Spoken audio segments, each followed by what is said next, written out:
Hello students, welcome to my YouTube channel Hari the maths guru. Student, आज हम discuss कर रहे हैं linear differential equation with constant coefficient. यही हमारी सीरीज़ चल रही है, लेक्चर की series linear differential equation with constant coefficient की, जिसमें कि हम केस 5 डिस्कस कर रहे हैं पीआई का।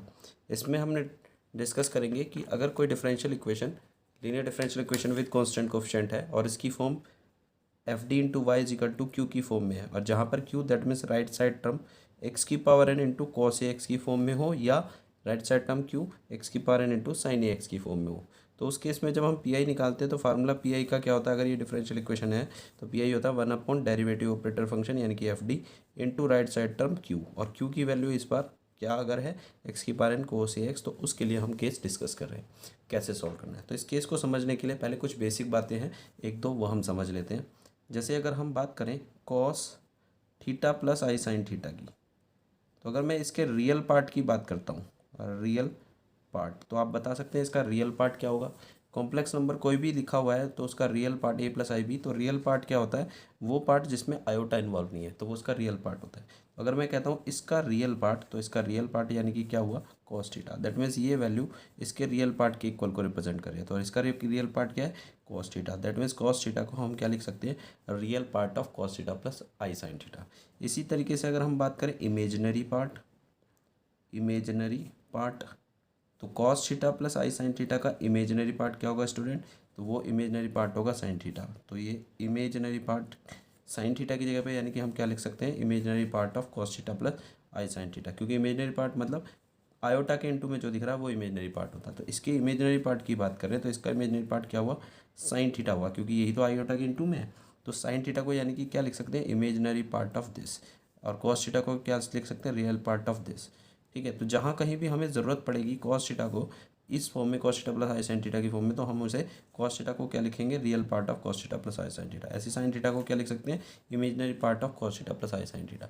एक और जिसे हम बोलते हैं कंसेप्ट, जिसे हम बोलते हैं आइलर्स फार्मूला। आइलर्स फार्मूला क्या कहता है, अगर कॉस थीटा प्लस आई साइन थीटा कहीं लिखा हुआ है तो उसे हम आइलर फार्मूला कहता है ई की पावर आई थीटा लिख सकते हैं। ये कॉस थीटा प्लस आई साइन थीटा किसके इक्वल होता है, ई की पावर आई थीटा की। तो इसी पर बेस्ड ये हमारा केस है। स्टार्ट करते हैं। क्वेश्चन में अगर हमारे पास राइट साइड टर्म यानी कि क्यू जो है वो एक्स की power n into cos x की फॉर्म में हो, जहाँ पर एन की वैल्यू कोई पॉजिटिव इंटीजर हो।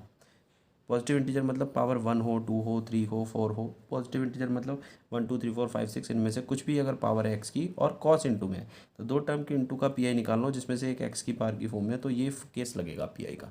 इसके अकॉर्डिंग क्या करना होगा आपको, पहले कॉस एक्स की power n into cos a x है, तो कॉस ए एक्स की प्लेस पर हम लिख लेंगे cos a x plus I sine theta, और इंटू एक्स की पावर एन जैसा भी है ये टोटल टर्म इसका रियल पार्ट, क्योंकि अभी हमने डिस्कस किया हम कॉस को क्या लिख सकते हैं, कॉस थीटा प्लस आई साइन थीटा का रियल पार्ट। तो इसकी जगह पर हम cos a x plus I sign a x लिखेंगे, कॉस ए एक्स की जगह पर प्लस आई साइन थीटा और ऐड कर देंगे, और इसका रियल पार्ट, क्योंकि जब इसको सॉल्व करेंगे तो इसका रियल पार्ट मतलब वो टर्म, क्योंकि ये पी आई इसके इक्वल है और ये वैल्यू इस टोटल के इक्वल नहीं है, इसका रियल पार्ट क्या, और इसका रियल पार्ट की बात करें तो रियल पार्ट होगा जो आयोटा से फ्री हो। तो इसमें आयोटा से फ्री टर्म क्या बनेगी इंटू करने पर, 1/f(d) इंटू एक्स की power n into cos x. तो इसका मतलब ये ही टर्म बन जाएगी, तो इसका मतलब इस टर्म को हम रियल पार्ट ऑफ दिस लिख सकते हैं। अब ये फार्मूला अभी बताया कॉस थीटा प्लस आई साइन थीटा अगर कहीं पर लिखा है आइलर फार्मूले से उसे हम क्या लिख सकते हैं, ई की पावर आई थीटा। तो यहाँ पर यही फॉर्म है cos a x plus I sign a x, तो इसे हम क्या लिख सकते हैं, ई की पावर आई ए एक्स। अब इससे क्या बेनिफिट हुआ स्टूडेंट, अब ये दो फंक्शन की प्रोडक्ट का केस बन गया जो कि हमने केस 4 में पढ़ा था। एक टर्म ई की पावर वाली हो और एक एक्स की पावर, तो इसके लिए हमने केस पढ़ा था केस 4।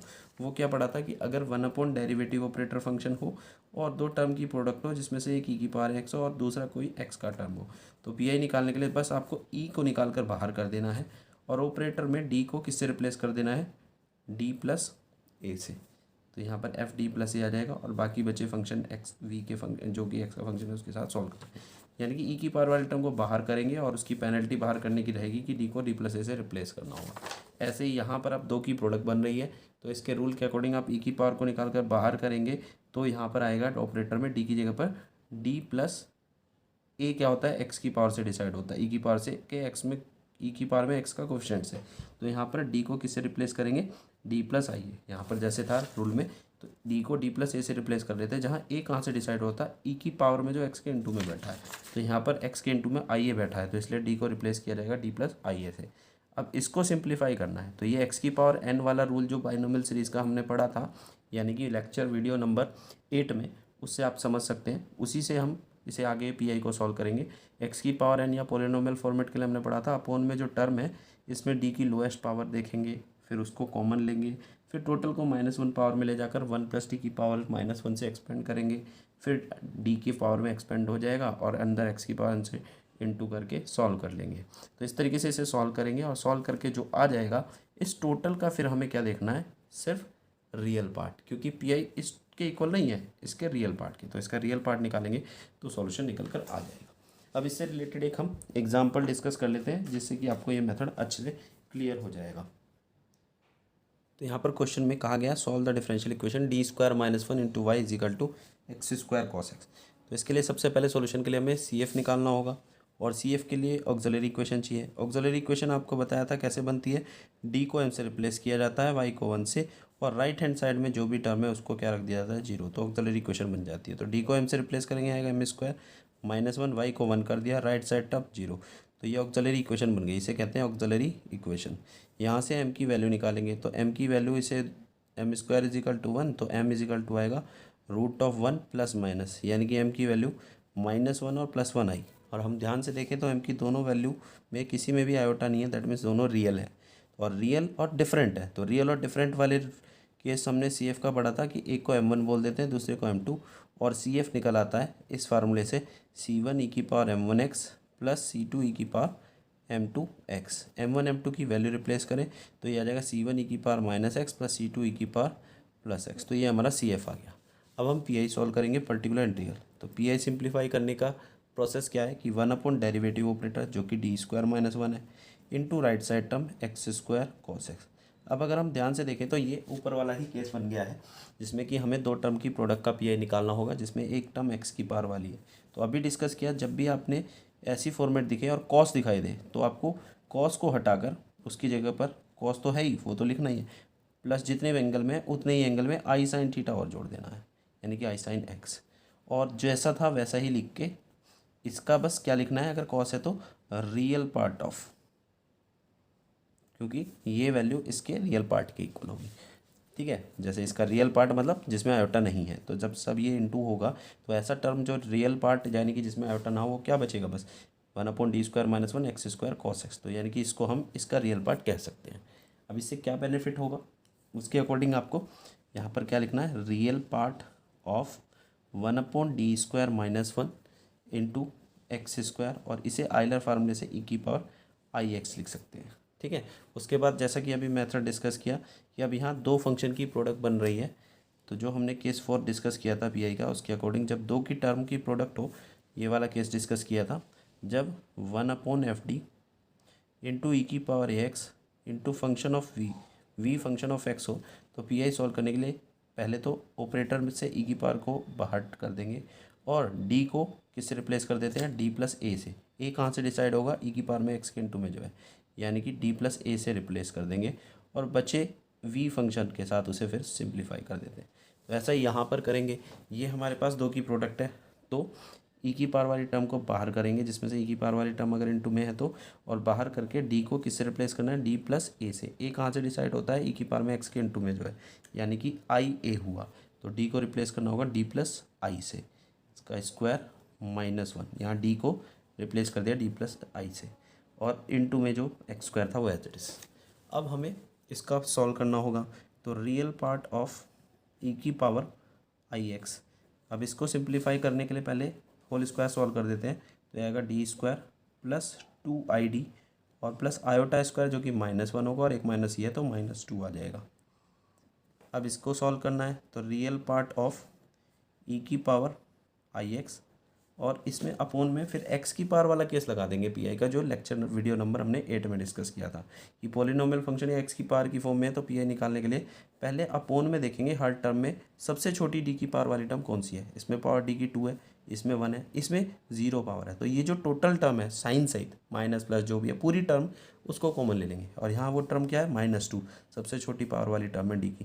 तो -2 को कॉमन लेंगे। कॉमन लेने का मतलब क्या होता है, जिसे कॉमन लिया वो इनटू में लिखना है और अंदर उससे डिवाइड जाना है। तो -2 से अंदर हर टर्म में डिवाइड हो जाएगा, तो इसमें भी डिवाइड होगा। तो आएगा d² + 2id अपॉन -2। और यहाँ -2 को -2 से डिवाइड करेंगे तो +1 आ जाएगा इंटू x²। ठीक है, ये आ जाएगा। उसके बाद हमने क्या डिस्कस किया था इस केस के अकॉर्डिंग। अब हमें इस टर्म को टोटल को न्यूमरेटर में -1 पावर में लिखना है, बस 1 पहले लिखना है। तो ये बनेगा 1 - d² + 2id अपॉन 2 की पावर -1 x²। इसके बाद हमें यहाँ पर सीरीज़ हमने डिस्कस की बाइनोमियल सीरीज़ से जो बनी हुई है, ये सीरीज़ बाइनोमियल सीरीज़ फार्मूले से ये उसका यूज़ करेंगे। बताया था 1 - t की पावर -1 की फॉर्म बने तो इसका एक्सपेंशन सीरीज़ से होता है, बाइनोमियल सीरीज़ से 1 + t + t² + so on। तो इसके हिसाब से अगर हम इसे कंपेयर करें तो यही फॉर्मेट यहाँ बन रहा है 1 - t का काम कौन कर रहा है, ये टोटल। तो ये टोटल t का काम कर रहा है, तो इस सीरीज़ में लगा देंगे t की जगह पर। इसकी सीरीज़ एक्सपेंशन इस फार्मूले के अकॉर्डिंग t लगा की जगह पर ये रखेंगे तो क्या आएगा 1 + t है हमारा d² + 2id अपॉन 2। फिर आएगा +t² यानी कि d² + 2id अपॉन 2 का होल स्क्वायर। फिर आगे और हायर पावर वाली टर्म आएंगी, बट हमें कितनी पावर तक एक्सपेंड करना होता है, जितनी बाहर x की पावर दिख रही है 2 तक। तो जैसे 2 तक एक्सपेंड किया। अब इसका रियल पार्ट चाहिए होगा, रियल पार्ट ऑफ ये नहीं हटाना है जब तक ये सॉल्व ना हो जाए, रियल पार्ट आपको लिखना ही है क्योंकि पी इस टोटल के इक्वल नहीं है, इसके जो ये आएगा इसका रियल पार्ट के। तो 1 प्लस ये आएगा d² + 2id अपॉन 2 और ये प्लस इसको सिंप्लीफाई करेंगे तो d की पावर 4 और यहाँ से आएगा -4 d² और +4 i/d³ a² + b² और +2ab। तो ये वैल्यू बनेगी अपॉन 2 का स्क्वायर ये 4 इंटू x²। अब x² को अंदर डिस्ट्रीब्यूट कर देते हैं। तो जैसे ही मल्टीप्लाई को डिस्ट्रीब्यूट करेंगे x² की तो ये आएगा real part of e⁻⁻ ix upon -2 x² 1 के इंटू में आएगा x² plus d² x² + 2id x² upon 2। फिर प्लस आएगा d की power 4 x² -4d² x² + 4id³ x² upon 4 और प्लस आगे की टर्म, क्योंकि x² के आगे ये डेरिवेटिव और बड़े पावर के बनेंगे तो ये सारी टर्म डेरिवेटिव 2 से ज़्यादा पावर बनेगा तो सारी क्या हो जाएंगे 0। ठीक है, तो इसलिए उन्हें लिखने की ज़रूरत नहीं है। अब यहाँ से रियल पार्ट ऑफ क्या रहेगा e⁻⁻ix अपॉन -2 x² प्लस ये d²। d किसको रिप्रेजेंट करता है, 1 टाइम डेरिवेटिव को d/dx को। d² 2 टाइम डेरिवेटिव, तो x² का 2 बार डेरिवेटिव करना होगा d²। तो 2 बार डेरिवेटिव करेंगे, एक बार करेंगे तो x² का 2x आएगा, फिर करेंगे तो 2 आ जाएगा। तो d² x² यानी कि क्या हुआ 2 + 2id dx² मतलब एक बार डेरिवेटिव x² का कितना होगा 2x अपॉन 2। फिर प्लस यहाँ d⁴ यानी कि 4 बार डेरिवेटिव करना है x² का। भाई अभी किया था ना हमने, 2 बार किया था तो डेरिवेटिव करने पर 2 आया था। तीसरी बार करेंगे तो 2 का फिर से 0 हो जाएगा और 0 का फिर चौथी बार करेंगे तो क्या आ जाएगा 0। तो ये यानी कि डेरिवेटिव 0 हो जाएगा। -4 d² x² यानी कि x² का 2 बार करना है, एक बार करेंगे 2x फिर करेंगे दोबारा से तो 2। तो यहाँ पर d² x² की वैल्यू यानी कि 2 बनी और ये +4 यहाँ d³ x² मतलब 3 बार करना है। भाई x² का 2 बार अभी किया था तो 2 आया था, तीसरी बार करेंगे 2 का फिर से तो क्या हो जाएगा 0। तो ये हमारा बन गया। अब यहाँ से अगर हम इसे सिंप्लीफाई करें तो ये वैल्यू हमें मिलती है real part of e⁻⁻ ix by -2 into क्या बचा, एक तो ये x² बचा, एक ये बचा 2 से कॉमन आकर 2 से डिवाइड कर दिया दोनों में तो ये बनेगा 1 + 2ix और यहाँ से बचा -2 ये बचा। तो ये हमारा अभी सिंप्लीफाई होकर आ गया। इसे और आगे तो हमारा पी यहाँ तक सॉल्व हो गया था। इसके आगे फिर हमें रियल पार्ट ऑफ e⁻⁻ix में हम वापस, क्योंकि इसका रियल पार्ट चाहिए तो a + ib की फॉर्म में बदलना पड़ेगा, तो इसको e⁻⁻ix को वापस हम आयलर फार्मूले से cos x प्लस आई साइन x लिख सकते हैं, अपोन में -2 है ही, और यहाँ पर ये हिस्सा x² - 1 प्लस 2i(x) हो जाएगा। अब इनकी इंटू कर देते हैं जिससे कि हम रियल पार्ट ढूंढ सकें। तो -1/2 दोनों की इंटू करेंगे, तो पहले इसकी इसमें इंटू करें तो ये आएगा x² - 1 इंटू कॉस एक्स। फिर इसकी इसमें करें तो आयोटा आयोटा के इंटू i² तो माइनस आएगा, -1 हो जाएगा, और ये आएगा 2x साइन एक्स। अब प्लस, अब आयोटा वाली टर्म एक तो इसकी और इसकी इंटू से आएगा, जिसमें आयोटा दिखाई देगा, तो आयोटा तो मैंने कॉमन ले लिया, तो यहाँ पर रह जाएगा इन दोनों की इंटू से आयोटा कॉमन लेने के बाद x² - 1 इंटू साइन एक्स। और आयोटा किस किस की इंटू से आएगा टर्म में, इसकी और इसकी इंटू से, तो उसमें से आयोटा कॉमन ले लिया, तो क्या बचा दोनों की इंटू में से, आयोटा निकालने के बाद 2x cos x, तो प्लस का 2x cos x। ठीक है, ये एक्सप्रेशन हमारा बना। अब पी आई जो था वो इस टोटल के इक्वल नहीं है, हम बार बार लिख रहे हैं P I equal to real part of this, तो इसका रियल पार्ट पी आई बनेगा। तो रियल पार्ट यानी कि जिसमें आयोटा नहीं है, तो ऐसा हिस्सा इसमें से क्या बनेगा भाई, इंटू करने पर एक तो -1/2 और इंटू ये टर्म जिसमें आयोटा नहीं है, तो रियल पार्ट ये वाला हिस्सा होगा -1/2 into x² - 1 into cos x minus 2x sine x. तो ये इसका क्या हुआ, पी आई हो जाएगा। अगर ये इसका पी आई है, इसे थोड़ा सा और सिंप्लीफाई करें तो -1/2 x² - 1 cos x plus x sine x, 2 से अंदर मल्टीप्लाई कर दिया 1/2 से, तो ये आपकी पी आई की वैल्यू है। तो रिक्वायर्ड सॉल्यूशन क्या होगा इसका, रिक्वायर्ड सॉल्यूशन होता है y = CF प्लस पी आई, और CF क्या आया था हमारा C1 e⁻⁻x plus C2 e⁻x, और पी आई ये वैल्यू आ गई है, तो -1/2 x² - 1 cos x plus x sine x. तो ये फाइनल इसका रिक्वायर्ड सॉल्यूशन हो जाएगा, यानी कि आंसर। पी आई सॉल्व करते समय ऐसा भी फॉर्म हो सकती है कि क्यू अभी हमने केस डिस्कस किया, अगर x⁻n इंटू कॉस एक्स हो, पर अगर x⁻n इंटू साइन एक्स हो तो पी आई कैसे सॉल्व करना है भाई, पी आई बनेगा 1/fd इंटू क्यू, क्यू है x⁻n इंटू साइन एक्स। तो इसको सिंप्लीफाई करने का प्रोसेस भी सेम ही है, हमें क्या करना है, यहाँ पर साइन एक्स को हटाकर इसकी जगह पर x⁻n और सेम एंगल में cos ax प्लस आई साइन एक्स लिख देना है।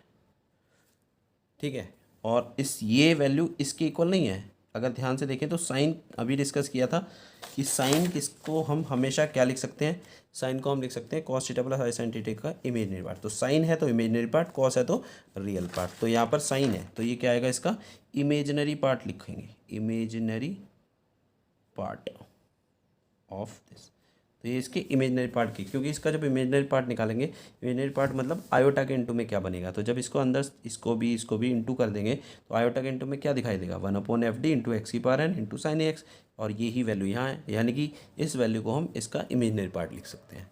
अब नेक्स्ट फिर आइलर फार्मूले के अकॉर्डिंग इसे imaginary part of 1/fd into, इसको अभी डिस्कस किया था आइलर फार्मूला कि cos थीटा प्लस आई साइन थीटा है, तो उसे हम क्या लिख सकते हैं, e⁻i⁻, और यहाँ थीटा की जगह पर ax है, इसका मतलब इसे लिखेंगे x⁻n e⁻i⁻ax। और अब ये कौन सा केस बन गया, केस जो कि वीडियो लेक्चर नंबर 8 में है, केस 4।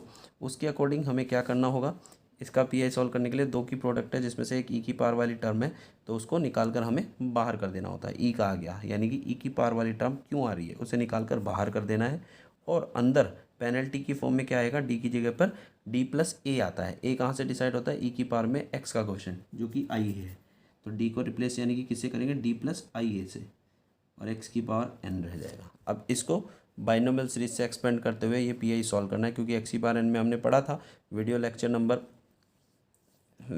नंबर 8 में कि अगर ये सॉल्व करना है तो इसको बाइनोमियल सीरीज से एक्सपेंड करना है, इसको -1 पावर में ले जाकर, और फिर डी डिफ्रेंशिएट करना है, सॉल्व करके पी आई आ जाएगा, और पी आई इसके लिए सॉल्व हो जाएगा, पर इसका पी आई इस टोटल का क्या होगा, इमेजनरी पार्ट। तो फिर इसे सॉल्व करके पी आई अगर चाहिए तो उसका हम क्या देख लेंगे, उसमें से जो सॉल्व करके आया उसमें से इमेजनरी पार्ट, तो हमारा पी सॉल्व करके पी आई आ जाएगा। एक एग्जाम्पल देख लेते हैं। तो यहाँ पर एक क्वेश्चन है, d² + 4 × y = x sin 2x, इसको हमें सॉल्व करना है। तो इसको सॉल्व करने के लिए सबसे पहले हमें सी एफ के लिए ऑक्सिलरी इक्वेशन बनानी होगी, और ऑक्सिलरी इक्वेशन के लिए डी को एम से रिप्लेस करेंगे, वाई को 1 से और राइट साइड 0 कर दें। तो ऑक्सिलरी इक्वेशन बनी हमारी m square plus 4 equal to 0। यहाँ से एम स्क्वायर निकालेंगे तो ये -4 बनेगा, m under root of -4 plus minus, और रूट नेगेटिव नंबर का जब भी निकालना हो तो आयोटा लगा देते हैं, और नंबर का रूट सॉल्व करके 4 का रूट आएगा 2। तो ये वैल्यू कॉम्प्लेक्स आ गई क्योंकि आयोटा दिखाई दे रहा है। तो जब भी ऑक्सिलरी इक्वेशन का रूट यानी कि एम की वैल्यू कॉम्प्लेक्स आए तो हमें उसे अल्फा प्लस माइनस आई बीटा से कंपेयर कर लेना होता है। तो कंपेयर करें तो अल्फा की जगह पर 0 दिख रहा है, बीटा की जगह पर जो आयोटा के इनटू में यानी कि 2 दिख रहा है, तो अल्फा और बीटा आ गया। उसके बाद सी एफ का फार्मूला पड़ा था कॉम्प्लेक्स रूट के लिए, अल्फा प्लस माइनस आई बीटा अगर है तो सी एफ क्या होता है, ई की power alpha x C1 cos beta x plus C2 sign beta x. Alpha हमारा 0 था वो रख दिया, बीटा 2 था वो रख दिया, तो सी एफ सॉल्व करके ये आ गया। अब हम इसका पी आई निकालते हैं, पर्टिकुलर इंटीग्रल। फार्मूला क्या कहता है पी आई का, 1 डेरिवेटिव ऑपरेटर यानी कि D square plus 4 into right side term जो कि एक्स साइन 2x है। अभी डिस्कस किया था हमने x इंटू एक्स की पावर समथिंग कुछ भी हो, और इंटू साइन का केस है या कोस का केस है। तो हमें क्या करना है, यहाँ पर जो भी ये लिखा हुआ है इसको ऐसे ही लिखना है, और जो साइन है इसको हटाकर सेम एंगल में cos 2x प्लस फिर आई जो साइन है वो लिख देना है। अभी डिस्कस किया था cos 2x प्लस आई साइन 2x, साइन 2x को क्या लिख देना है, cos 2x प्लस आई साइन 2x। और इसके आगे एक बात लिखनी है, क्योंकि ये जो है साइन है, और साइन इसका कौन सा पार्ट होगा, इसका इमेजिनरी पार्ट। तो यहाँ लिखना है इमेजिनरी पार्ट ऑफ दिस, क्योंकि ये इसके इक्वल नहीं है, इसके इमेजिनरी पार्ट। इमेजिनरी पार्ट अगर इसका निकालेंगे तो इसका इमेजिनरी पार्ट किसी भी कॉम्प्लेक्स नंबर का कैसे निकालते हैं भाई, सब इंटू कर लो अंदर, और जो आयोटा के इंटू में बनेगा वो इसका इमेजिनरी पार्ट। तो इसको सबको इंटू करेंगे अंदर, तो आयोटा के इंटू में क्या क्या दिखाई देगा, 1/d² plus 4 into x into sine 2x, और यही तो ये है, यानी कि इस वैल्यू को हम इसका इमेजिनरी पार्ट लिख सकते हैं। अब इसे आगे imaginary part of 1/d² plus 4 और x, इसको क्या लिख सकते हैं एलर फार्मूले से, बताया था मैंने cos थीटा प्लस आई साइन थीटा है, तो उसे क्या लिख सकते हैं ई की पावर आई थीटा, और थीटा की जगह पर 2x है तो इसे क्या लिख सकते हैं ई की पावर आई इंटू 2x। ठीक है, अब ये दो की प्रोडक्ट का केस बन गया। इसमें से एक टर्म ई की पावर वाली टर्म है, तो ई एक्स्ट्रा आ रहा है यानी कि ई का आ गया, इसे निकाल कर बाहर कर देंगे। तो ई को निकाल कर बाहर करेंगे तो यह आ जाएगा ई की पावर 2ix, और बाकी पेनल्टी के तौर पर मैंने बताया था अगर ई की power ax into v x वाला केस है तो डी को निकाल, ई को जैसे ही ऑपरेटर से बाहर निकालेंगे तो डी को डी प्लस ए से रिप्लेस किया जाता है। ए कहाँ से डिसाइड होता है, ई की पावर से, कि मैं एक्स के इंटू में, तो यहाँ पर एक्स के इंटू में क्या है 2i, तो ए 2i होगा, तो यानी कि डी को किससे रिप्लेस करना होगा, डी प्लस 2i से। तो रिप्लेस किया तो यहाँ आ जाएगा डी प्लस 2i का होल स्क्वायर प्लस 4 इंटू बाकी बचा जो है एक्स। अब इसे सॉल्व करना है, तो इसे सिंप्लीफाई करने के लिए इमेजिनरी पार्ट ऑफ ई की पावर 2ix, थोड़ा सिंप्लीफाई करेंगे तो ये आएगा d² प्लस 4id, और 2i का स्क्वायर आ जाएगा -4 और प्लस का 4 ये कैंसिल, तो सिर्फ हमारा ये बचेगा। ये वैल्यू हमारी निकल कर यहाँ से आ जाती है। अब इसमें से ये x की पावर वाला केस है, तो हमने पढ़ा हुआ है ये x की पावर वाला केस वीडियो लेक्चर नंबर 8 में, कि यहाँ पर जब भी x की पावर 4 के लिए x की पावर के लिए पी आई सॉल्व करना हो तो पहले अपॉन में जो डेरिवेटिव ऑपरेटर है उसमें सबसे कम पावर वाली टर्म देख लेते हैं, जिसमें d की सबसे कम पावर हो। इसमें 2 है, इसमें 1 है, तो ये टोटल टर्म को हम अपॉन में कॉमन ले लेंगे, यानी कि 4id को। और कॉमन लेने का मतलब होता है जिसे कॉमन लिया उसे बाहर लिखा और अंदर दोनों टर्म में उससे डिवाइड होना। तो 4id से इसमें भी डिवाइड होगा, इसमें भी, तो इसमें 4id से डिवाइड होगा तो ये आएगा d/4i, और इसमें 4id से डिवाइड होगा तो ये 1 रह जाएगा इंटू एक्स। उसके बाद हमने क्या पढ़ा था भाई, इसमें हमें जो ये अपॉन में टर्म है इसे ई की पावर की फॉर्म में, वो सॉरी माइनस पावर में ऊपर ले जाना होता है, तो 1/4id, इस टोटल टर्म को ऊपर पावर में ले जाएंगे तो 1 पहले लिखेंगे और प्लस d/4i की पावर -1 लिख सकते हैं ना इसको। अब इसके लिए हमने पढ़ा था बाइनोमियल सीरीज़ का ये फार्मूला लगा देते हैं। अगर 1 प्लस टी की पावर -1 बन रही है तो क्या होता है formula, 1 minus T plus t² minus t³ plus 1। तो t की जगह पर यहाँ क्या दिख रहा है, d प्लस 4i, तो सीरीज़ लगा देंगे ये, तो ये बनेगा इमेजिनरी पार्ट ऑफ e की पावर 2ix 1/4id, और यहाँ पर सीरीज़ में लगा देंगे 1 माइनस टी, टी की जगह पर क्या है d/4i, फिर क्या आएगा +t², यानी कि इसका स्क्वायर, तो d²/16 आयोटा का स्क्वायर हो जाएगा -1। फिर कितनी पावर तक एक्सपेंड करना होता है, जितनी एक्स की बाहर पावर 1 है, तो 1 तक ही करना था, आगे एक्सपेंड करने की ज़रूरत नहीं है। क्योंकि आगे की टर्म तो अब जीरो होने वाली है। इसे इमेजनरी पार्ट ऑफ ई की पावर 2i(x) 1/4 और x को अंदर इंटू कर देंगे तीनों के साथ। तो यहाँ पर इंटू करा x आएगा, यहाँ पर -dx/4i आएगा, यहाँ पर -d²(x/16 आ जाएगा। और आगे फिर डेरिवेटिव सब जीरो हो जाएंगे, क्योंकि ज़्यादा टाइम डेरिवेटिव सारे 1 पावर से ज़्यादा टाइम जीरो हो जाएंगे सारे टर्म।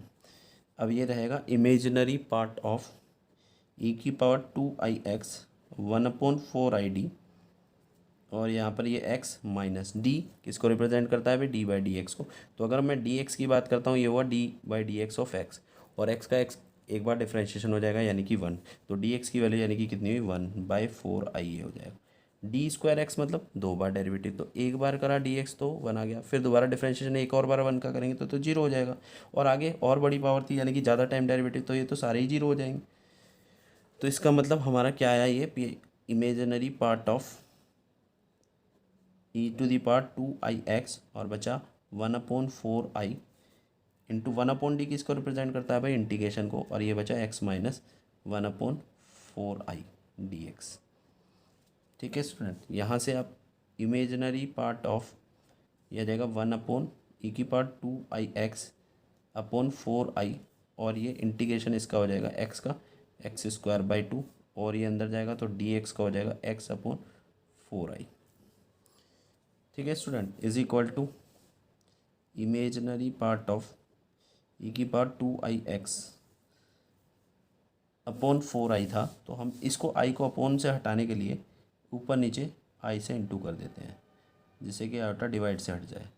तो x² 2 माइनस x/4i बनेगा, is equal to imaginary part of e⁻²2i(x) upon में आयोटा स्क्वायर बनेगा जो कि -1 हो जाएगा, तो ये -4 हो जाएगा, और एक आयोटा अब ऊपर आ गया x² 2 माइनस x/4i।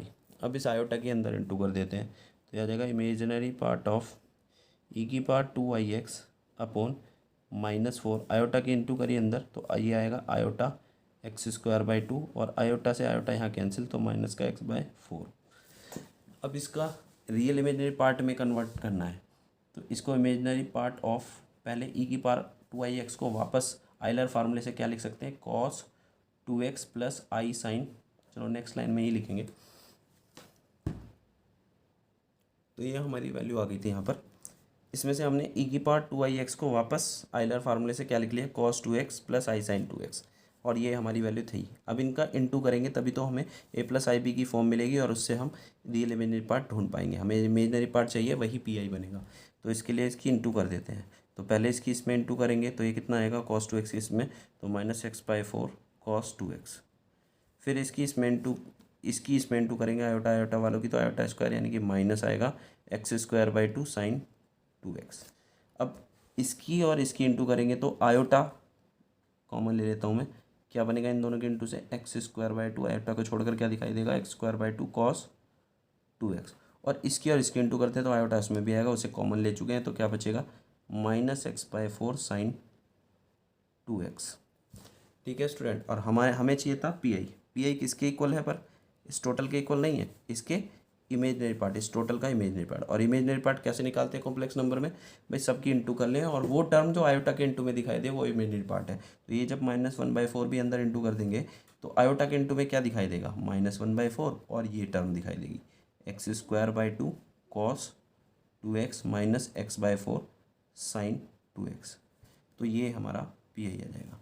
और रिक्वायर्ड सॉल्यूशन क्या होगा, y is equal to C F plus P I. तो y is equal to C F हमारे क्वेश्चन में आया था c1 cos 2x plus c2 sign 2x, और पी आई हमारा ये आ चुका है -x² 8 cos 2x और ये minus minus plus x/16 sign 2x। तो ये फाइनल आंसर हो जाएगा। तो इस तरीके से हमारे ये टोटल जो है केसेस कवर हो चुके हैं 5। तो आज की वीडियो में इतना ही, नेक्स्ट वीडियो में डिस्कस करेंगे आगे के टॉपिक और आगे के कंसेप्ट्स। आपको टाइम टू टाइम नोटिफिकेशन मिलती रहे, इसके लिए चैनल को सब्सक्राइब कीजिएगा, जिससे कि अच्छी इंपॉर्टेंट क्वेश्चंस की जो वीडियोज़ हैं आपको उसका नोटिफिकेशन जैसे ही अपलोड हो आपको अपने आप मिलता रहे।